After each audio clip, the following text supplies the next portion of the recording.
Picture a wooden electric pole standing off to the side of a country road somewhere nestled in the American South. It's been standing there since the Lyndon B. Johnson administration. Rain has worked its way into the base. Time has hollowed it slowly from the inside. And every day, every night, it's carrying live electricity to thousands of homes. That pole is not a worst case scenario, it is the average case. On this episode of Renewable Energy Reality Check, we continue with part 2 of Grey Rhinos, Energy Security, and Black Swans. 2026 marked a turning point for the United States electrical advancement, exposing its vulnerabilities and extenuating its inevitable need for upgrade. Examining these Grey Rhino and Black Swan events deeper can help better forecast preventative measures to offset their effects. Any neglected or negligent failures would result in wide-ranging effects on regional economies. The United States built most of its electrical grid in the middle of the 20th century. The engineering was good, the materials were appropriate for the era, the design life, the span of time these systems were expected to function before replacement was 30 to 40 years. That window has long closed for a significant portion of the national grid. What was built to carry power for a generation is now carrying power for grandchildren of that generation and its great-grandchildren.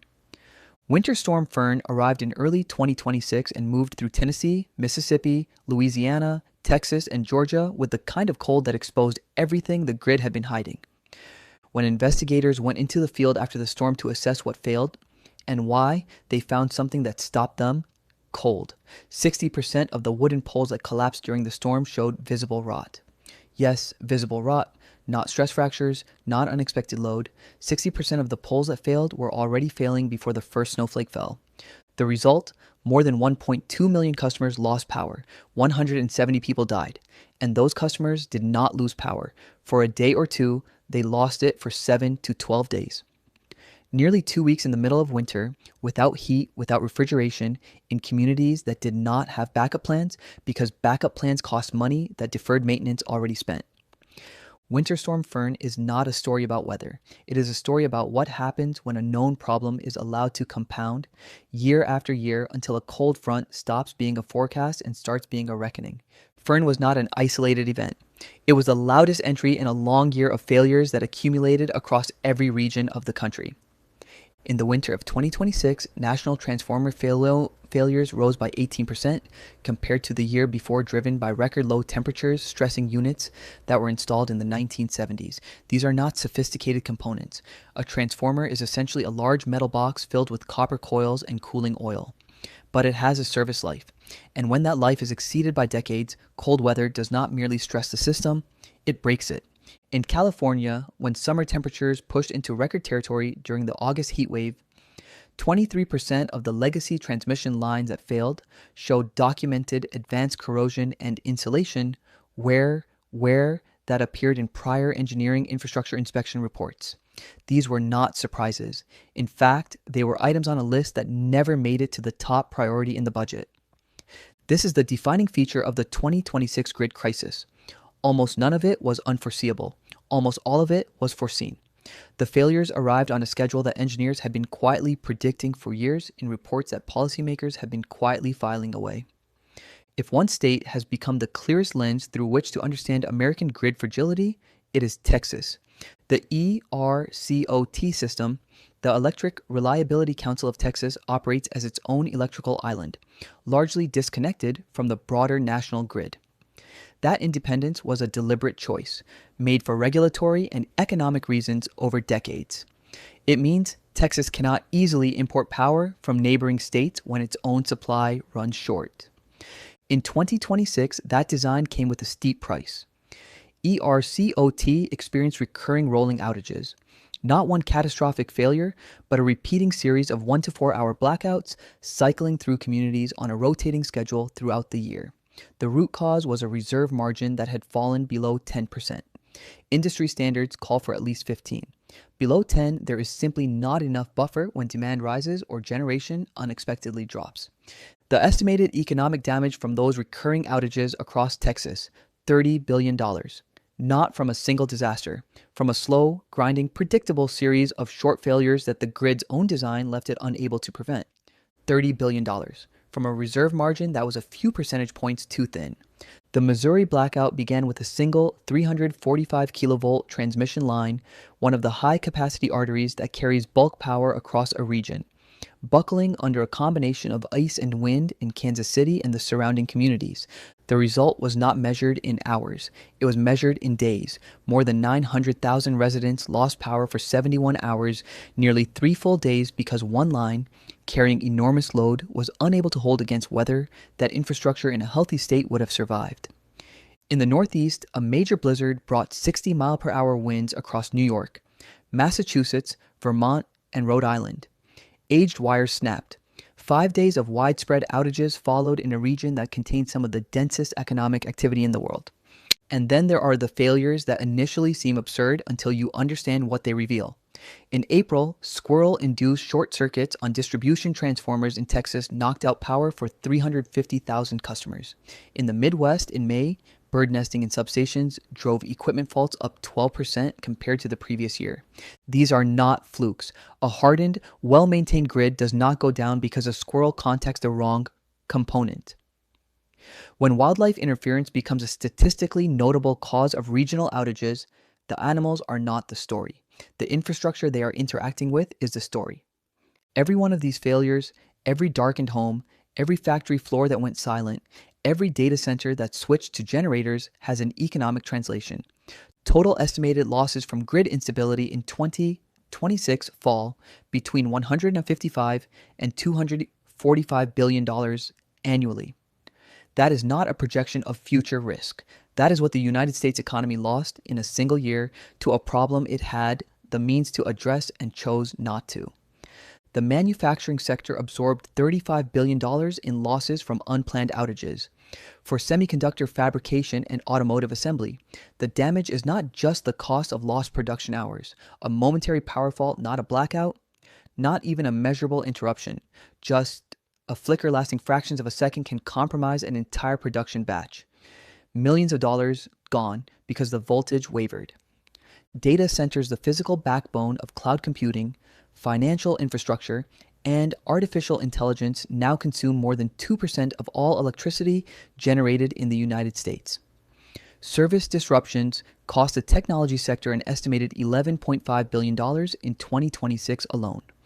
And beyond the immediate losses, unreliable power is shaping where companies choose to invest.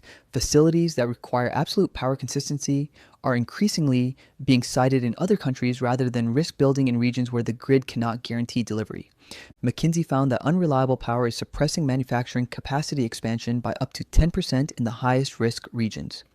GDP growth is being held back by between 2 and 0.5% annually because of grid instability. These are not warnings about the future. They are measurements from the present. There is a concept in risk analysis called the Grey Rhino. It is the counterpart to the black swan, an event so rare and unpredictable that no one could have anticipated it. The Grey Rhino is different. It is large. It is visible. It is moving toward you at full speed. And the defining characteristic is not that people failed to see it coming, it is that people saw it coming and did not move. The aging American electrical grid is the defining Grey Rhino of this era. The inspection reports existed. The engineering assessments flagged corroding transmission lines. Reliability studies documented shrinking reserve margins. Utility planning documents identified poles that had exceeded their service life by decades. None of this was hidden. None of it required special access to obtain. What it required was the political and institutional will to act on it to prioritize long-horizon infrastructure investment over the immediate pressures of quarterly earnings, regulatory timelines, and the perpetual human tendency to treat future catastrophe as a problem for future people.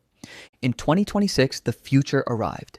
And it arrived not as one singular event, but as a grinding, multi-region accumulation of failures, each one individually explainable, collectively inexcusable.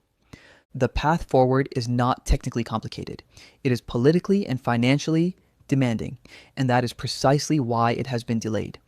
But the architecture of a solution is well understood. The first requirement is hardening. The wooden poles that are still standing need to come down not eventually, but on an accelerated schedule, replaced with composite materials that do not rot, do not absorb moisture, and carry design lives measured in generations rather than decades. The critical transmission lines that move bulk power across regions need to be buried underground where weather cannot reach them and wildlife cannot contact them. The second requirement is intelligence. The grid that was built in the 20th century was designed to move electricity in one direction from central power stations outward to passive consumers. That architecture cannot manage the complexity of modern electricity demand, which fluctuates by the hour, shifts by season, and increasingly flows in multiple directions as distributed generation expands. Phasor measurement units, AI-driven load forecasting, automated fault isolation. These technologies exist today. They are proven. They are not experimental. They need to be deployed across the full national grid at a scale proportional to the problem. The third requirement is redundancy. Reserve margins need to be rebuilt to levels that can absorb unexpected demand or generation loss without rolling blackouts.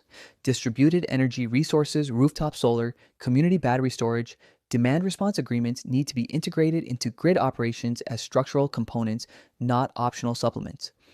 A grid that can draw on thousands of distributed generation and storage assets can absorb a single line failure without cascading. The estimated investment required, more than $200 billion. And here's the calculation that should end the budget debate. Grid instability is already costing this country between $155 and $245 billion every single year. The investment required to fix the system is less than 1 year of the annual cost of not fixing it. Every year the decision is delayed, the country pays more in losses than the modernization would cost. That is not an infrastructure budget argument. That is architectural arithmetic.